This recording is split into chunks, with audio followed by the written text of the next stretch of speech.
ப்ளவுஸில் ஒருத்தருக்கும் ஒவ்வொரு மிஸ்டேக் இருக்கும். அதனாலேயே நிறைய நேரங்களில் ப்ளவுஸ் ஸ்டிச் பண்ணுறதே விட்டுடலாமான்னு தோணும். நம்ம சேனலில் ப்ளவுஸ் மிஸ்டேக்ஸ் எதனால் வருது, அதை எப்படி கரெக்ட் பண்ணணுங்கிறத ஆல்ரெடி நான் நிறைய வீடியோஸ் கொடுத்துருக்கேன்.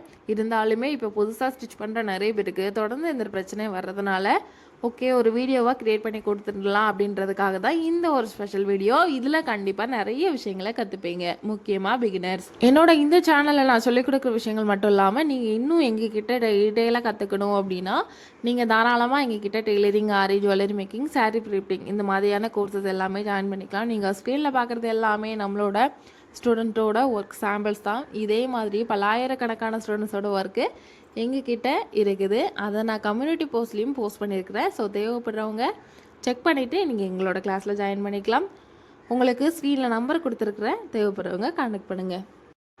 ஸோ ஃபஸ்ட்டு இன்றைக்கி நம்ம என்ன மிஸ்டேக் பார்க்க போகிறோம் அப்படின்றத பார்த்துடலாம். நிறைய பேருக்கு பார்த்தீங்கன்னா இந்த ஆம்ஹோல் பிரச்சனை தான் பெரிய பிரச்சனை. ஆம்ஹோலில் ஸ்லீவும் பாடியும் ஒன்றா அட்டாச் ஆக மாட்டேங்குது அப்படின்னு சொல்லுவோம்ல, அந்த பிரச்சனையை தான் நம்ம இன்றைக்கி பார்க்க போகிறோம். ஆம்ஹோலில் ஏன் சுருக்க வருது, ஆம்ஹோலில் ஏன் கரெக்டாக ப்ளஸ் சிம்பிள் வர மாட்டேங்குது, இந்த மாதிரி ஆம்ஹோல் ரிலேட்டடான நிறைய விஷயங்களுக்கு இந்த வீடியோவில் கண்டிப்பாக உங்களுக்கு சொல்யூஷன் கிடைக்கும். இதில் நம்ம என்ன மாதிரியான மார்க்கிங் கொடுக்கணும் அப்படின்றத மட்டும் நான் சொல்கிறேன். நம்ம நார்மலாக பண்ணக்கூடிய ஸ்லீவ் மார்க்கிங் தான். அதில் சின்ன சின்ன விஷயங்களை நம்ம நோட் பண்ணி பண்ணால் மட்டுமே அந்த விஷயங்களை எல்லாமே நம்ம கரெக்ட் பண்ண முடியும். ஓகேங்களா? நார்மலாக நீங்கள் ஸ்லீவ் மார்க் பண்ணிவிட்டு வளைவெல்லாம் எப்படி கொடுப்பீங்களோ அதுபடியே கொடுத்துக்கோங்க, பிரச்சனையே கிடையாது. இல்லை ஸ்லீவ் மார்க்கிங் இன்னும் டீட்டெயிலாக கற்றுக்கணுன்னா நம்ம சேனல்லே வீடியோ நிறைய கொடுத்துருக்கேன், செக் பண்ணிக்கோங்க. இப்போ பார்த்தீங்கன்னா நான் 3 ப்ளவுஸையுமே சேர்ந்த மாதிரி தான் நான் கட் பண்ணுறேன். இந்த ப்ளவுஸோட சைஸ் பார்த்தீங்கன்னா கிட்டத்தட்ட ஒரு 40 சைஸ் அந்த மாதிரி இருக்கும். சரிங்களா? இப்போது நம்ம மார்க் பண்ணதெல்லாம் பண்ணிட்டோம், ஆனால் கரெக்டாக இருக்கான்னு செக் பண்ணுறோமா, அதுதான் பண்ணுறதில்ல. அதை தான் இப்போ எப்படி பண்ணணுங்கிறத நம்ம பார்க்க போகிறோம். இதில் எவ்வளோ இருக்குது அப்படின்னு பார்த்தீங்கன்னா 8 இன்ச்சு இருக்குது. இதை நான் எங்கே செக் பண்ணுறேன்னா பேக் பீஸில் ஆம்ஹோல் அளவு எங்கே இருக்குதோ அதில் நான் செக் பண்ணுறேன். ஃப்ரண்டில் செக் பண்ணக்கூடாது, பேக் பீஸில் தான் செக் பண்ணணும். ஸோ அதே அளவை இதில் இருக்குதான்றதை நான் செக் பண்ணி பார்க்குறேன். பட் இல்லை, எனக்கு எவ்வளவு இருக்குன்னா 1/2 இன்ச்சு கிட்ட டிஸ்டன்ஸ் வருது. இப்போ நீங்கள் பார்த்துருப்பீங்க, ஃபஸ்ட்டு நான் அளவு ப்ளவுஸ் வச்சு தான் மார்க் பண்ணியிருந்தேன். ஆனால் இப்போ நான் டேப் வச்சு எக்ஸாக்டாக இருக்கான்றதை பார்க்கும் பொழுது எனக்கு 1/2 இன்ச்சு கிட்ட டிஃப்ரெண்ட் வருது இந்த ஆம்ஹோலோட சுற்றளவில். ஓகேங்களா? ஸோ இதனால் என்ன ஆகும் அப்படின்னா 1/2 இன்ச் நம்ம ப்ளவுஸ் சைடு ஜாயின் பண்ணும்போது அந்த நாச்சஸ் சேமாக ஒரே இடத்துல வராது, வேறு வேறு இடத்துல வரும். கை ஜாயின் பண்ணும் பொழுதும் 1/2 இன்ச் அளவு குறைஞ்சிரும். ஆகவே நான் உங்களுக்கு செக் பண்ணி காமிக்கிறேன். டேப்பை இந்த மாதிரி கொஞ்சம் கொஞ்சமாக நகட்டி நம்ம பண்ணணும். ஸோ இந்த ஷோல்டர் ஜாயிண்ட் வரைக்கும் நம்ம மெஷர் பண்ணுறோம். டேப்பை சேமாக வச்சு இப்போ நான் பார்க்கும் பொழுது கரெக்டாக எனக்கு வர மாதிரி இருக்கணும். இப்போ நமக்கான ஆன்சர் எவ்வளவு, 8 வருதா? அதே 8 தான் நமக்கு பேக் பீஸ்லேயும் இருக்கணும். அதே மாதிரி தான் நம்ம ஃப்ரண்ட் பீஸ் மார்க் பண்ணும் பொழுதும் சரி, ப்ளவுஸோட கைப்பகுதியில் முன்பக்கம் எவ்வளவு ஆம்ஹோல் சுற்றளவு இருக்குதோ அதே போல் தான் நமக்கு முன்பக்கமும் அளவு வரணும். பின்பக்கம் 8 இருக்கிறதுனால முன்பக்கமும் 8 இருக்கணுங்கிற கட்டாயம் கிடையாது. பின்பக்கம் பார்த்தீங்கன்னா ஒரு 8 இருக்குன்னா முன்பக்கம் 7.25 இருக்கலாம், 7.5 இருக்கலாம், இல்லை 8.25 இருக்கலாம். அதிகமாகவும் இருக்கலாம், குறைவாகவும் இருக்கலாம். ஒரு டெய்லரும் போடக்கூடிய கட்டிங் பொறுத்து இருக்குது. அதனால் நீங்கள் கன்ஃபியூஸ் ஆகிக்க வேண்டாம். அளவு ப்ளவுஸில் என்ன அளவு இருக்கோ அதை நீங்கள் மார்க் பண்ணக்கூடிய அந்த ப்ளவுஸில் கொண்டு வரணும். முன்பக்கம் டாட் அப்படின்ற ஒரு கான்செப்ட் இருக்குது, அதையும் நம்ம சேர்த்து தான் இந்த ஆம்ஹோல் அளவை மார்க் பண்ணணும். ஆல்ரெடி நான் உங்களுக்கு சொல்லி கொடுத்துருக்குறேன் அதை எப்படி பண்ணணுங்கிறது.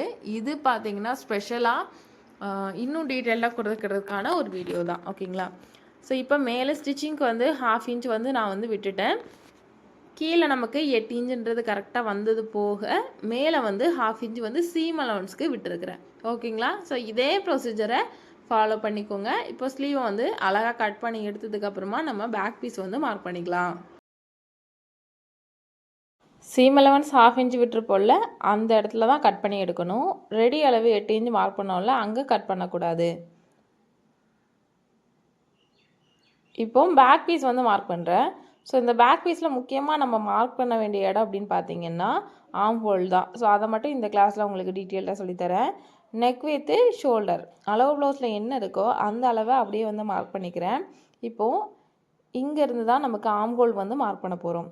அளவு ப்ளவுஸ் எடுத்துகிட்டு அந்த சைடு அளவு வரும் பார்த்தீங்களா, ஆம்கோல் வரைக்கும் இருக்கக்கூடிய அளவை மார்க் பண்ணிக்கிறேன். கை பகுதியை மட்டும் விட்டணும். இப்போது இதில் வந்து எல் ஷேப் வந்து மார்க் பண்ணிக்கிறேன். இதுக்கப்புறமா அளவு ப்ளவுஸ் எடுத்துக்கிறேன். அளவு ப்ளவுஸில் இந்த ஆம்கோல் டிஸ்டன்ஸ் வந்து எவ்வளோ இருக்குன்றதை பார்க்கணும். ஆம்கோல் டிஸ்டன்ஸ் நம்மளாக கண்டிப்பாக வைக்கக்கூடாது. ப்ளவுஸில் எவ்வளோ இருக்கோ அதை தான் வைக்கணும். இந்த ப்ளவுஸில் 1.25 இன்ச் இருக்குது. நெக்கோட இறக்கத்தை பொறுத்து இந்த அளவு ஒரே பர்சனுக்கே பார்த்திங்கன்னா நமக்கு சேஞ்ச் ஆகிக்கிட்டே தான் இருக்கும். இப்போ மார்பு சுற்றளவு எவ்வளவு இருக்குதோ அதில் பாதி அளவு மார்க் பண்ணிக்கிறேன். பேக்கோட அளவு எவ்வளோ இருக்கோ அதில் வந்து பாதி அளவு மார்க் பண்ணிவிட்டு இப்போ நமக்கு இந்த இடத்துல கேர்வ் வந்து அளவு ப்ளவுஸில் இருக்கிற மாதிரியே கிடச்சிருச்சா? ஸோ இப்போ வந்து செக் பண்ணலாம். அளவு ப்ளவுஸில் இருக்கிற அளவும், அதாவது அந்த ஆம்ஹோல் கைக்கு வெட்டினோம் பார்த்தீங்களா 8 இன்ச்சு, அந்த 8ம் இந்த இடத்துல வரக்கூடிய 8ம் சேமாக வரணும். இதில் ஷோல்டர் அளவை சேர்க்கக்கூடாது. ரெடி அளவு தான் 8. கீழே இங்கே ஆஸ் யூஷுவல் இடுப்பு சுற்றளவு மார்க் பண்ணுவோம்ல, அதை மார்க் பண்ணிவிட்டு டாட்டுக்கு 1 இன்ச்சு விட்டுட்டு சைடில் சீம் அலவன்ஸ் 1.5 இன்ச்சு விட்டுருக்கேன். நீங்கள் கைக்கு 1.5 இன்ச்சு சைடில் விடுறீங்கன்னா அதே 1.5 இன்ச்சு தான் பாடிக்கும் விடணும். இப்போ பேக்கோட அளவு வந்து ரெடி அளவு தையலுக்கு 1.5 இன்ச் சைடில் விட்டு எவ்வளோ இருக்குன்றதை மெஷர் பண்ணி பார்க்குறேன்.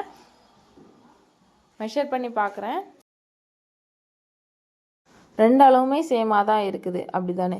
ஒரு வேளை நமக்கு சேமாக வரலை அந்த இடத்துல அப்படின்னா, நம்ம ஒரு வேளை அளவு வந்து குறைவாக இருக்கும் பொழுது, இப்போ 7.5 தான் இருக்குது அப்படின்னா நீங்கள் என்ன பண்ணணும், அந்த லைனை வந்து ஒரு 1/2 இன்ச்சு கீழே இறக்கி திருப்பி அந்த மார்க்கிங்கை கொடுக்கணும்.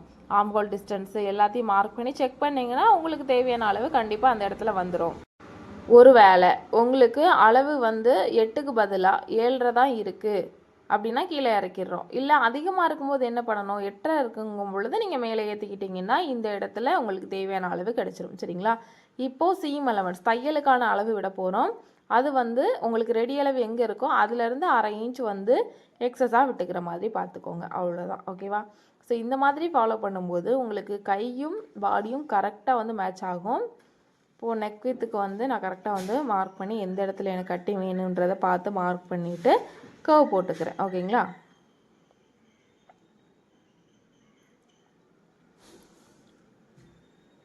ஷோல்டர் கட் பண்ணி எடுக்கிறேன். கீழ் பகுதியிலையும் கட் பண்ணி எடுத்துக்கிறேன்.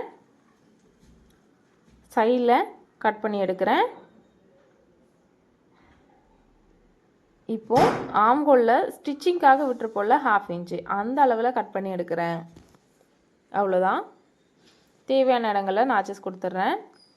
இப்போது பாடியும் ஸ்லீவும் ஒரே அளவாக இருக்குன்றத நம்ம வந்து இருக்கான்றதை ஒரு தடவை கிராஸ் செக் பண்ணிக்கலாம். ஆல்ரெடி நம்ம நிறைய தடவை பண்ணிட்டோம். இதுக்கு மேலே நமக்கு ஸ்டிச்சிங்கில் மிஸ்டேக் வராது. இருந்தாலும் உங்களுக்காக இன்னொரு டைம் பண்ணி காமிக்கிறேன்.